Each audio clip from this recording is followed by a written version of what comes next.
KTR ఫోటోలకు stills ఇస్తుంటాడు, పక్కనే photographer ఉంటాడు, ఒక ఇద్దరు కెమెరామెన్లు ఉంటారు. ఒక ఆయన వీడియో తీయాలి, ఇంకొక ఆయన ఫోటోలు తీయాలి. ఈ ఫోటోలలో చూడు ఎంత స్టైల్గా పెట్టుకున్నాడు, ఛాయ్ తాగుతుండు. ఏమంటున్నాడు ఇక్కడ చార్మినార్ దగ్గరలో కేఫ్లో టీ తాగుతున్న కేటీఆర్ జైలు శిక్షలకు భయపడక కానీ చార్మినార్ దగ్గర టీ తాగుతున్నాడు. చార్మినార్లో టీ తాగు ఓల్డ్ సిటీలో పండి పొర్లు మోకాల మీద మోకాల యాత్ర చేయి ఏం చేయి కానీ ఆ ఓల్డ్ సిటీలో ఉన్నోళ్ళు ఓన్లీ పతంకే గుద్దేటోళ్ళు. తర్వాత కేస్తే కాంగ్రెస్కి వేస్తారు. నీకు మాత్రం గోషి కూడా ఇయ్యరు. నువ్వు ఆడ ఛాయ్ తాగు, నీళ్ళు తాగు, ఇక డైరెక్ట్ నువ్వు అల్లా టోపీ టోపీ ఏది పెట్టుకొని పోయినా వాళ్ళు ఎవరికి వేయాలనో వాళ్ళకే ఓటేస్తారు. నువ్వు వస్తే బాయ్ నమస్తే బాయ్ అంటారు, ఛాయ్ తాపుతారు, నీకు ఉస్మానియా బిస్కెట్ ఇస్తారు, తినిపిస్తారు. నీకు ఇంకా ఓపిక ఉంటే తింటా అంటే బిర్యానీ తినిపిస్తారు, ఇంకా స్వీట్ తినిపిస్తారు, అన్నీ తినిపిస్తారు. షీర్ కుర్మా కూడా తయారు చేసి షీర్ కుర్మా కూడా తినిపిస్తారు, తాగిపిస్తారు, నిన్ను పంపిస్తారు. కానీ ఓటు మాత్రం అసలే ఇయ్యరు. ఓల్డ్ సిటీ నైజమే అది, రాసి పెట్టుకో. అయితే ఇక్కడ ఏమంటుండే, జైలు శిక్షలకు భయపడము. ప్రగతి భవన్ను బాంబులతో పేల్చేస్తామన్న రేవంత్ శిక్షార్హుడు కాదా? మరి అప్పుడు ఏం బీకినావు? గడ్డి బీకినావా? అప్పుడు ఏమన్నాడు, దేనికి అన్నాడు?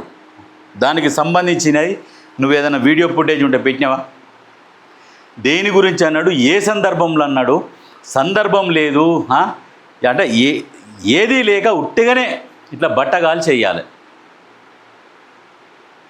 మీరు చేస్తున్న అరాచకాలని దృష్టిలో పెట్టుకొని మాట్లాడండి. అప్పుడు మామూలు అరాచకాలు కాదు. మీరు ప్రగతి భవన్కు కంచె వేసి అందులోకి ప్రజలని రానియకుండా లోపల బంగారు బాత్రూములు బంగారంతో రకరకాల మనది కాకుండా వేసి రాయమన్నాడు అంటే ఒకడు. ఆ రకంగా సొమ్ము తెలంగాణ ప్రజలది, సోకు మీ కుటుంబానిది. దగ్గరికి కూడా రాలేదు. తెలంగాణ మొత్తం మాదే, తెలంగాణ అనేది రాజ్యం, ఈ రాజ్యానికి మేము రాజులం అన్నట్టుగా వ్యవహారం ఉండే మీ స్టైలు, మీ వ్యవహార శైలి.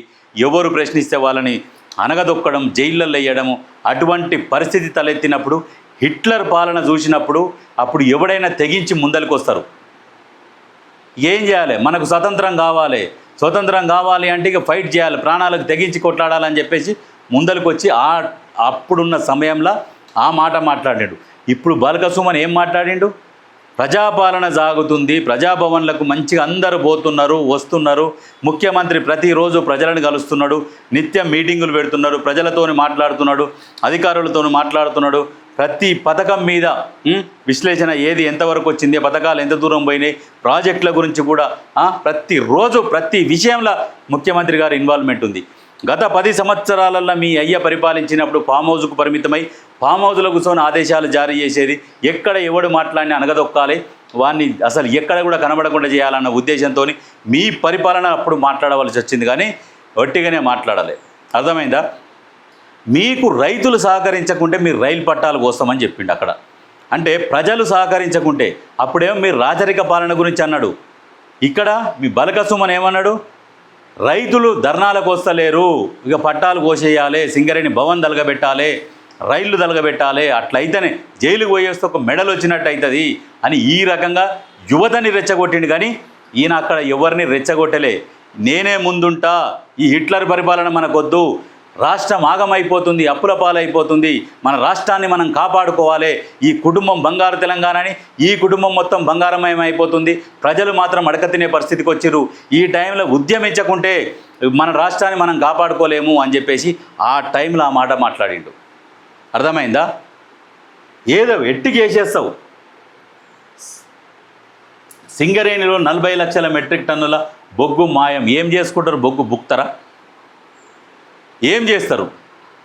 ఇవన్నీ వట్టి ఆరోపణలు. ఇవన్నీ ఏంటంటే అవతల వాడు చేసిన తప్పుని ప్రజలు గుర్తు చేసుకోకుండా ఉండడం కోసం ఇటువంటి ఆరోపణలు చేస్తాడన్నట్టు ఈ కేటీఆర్ అనే వ్యక్తి.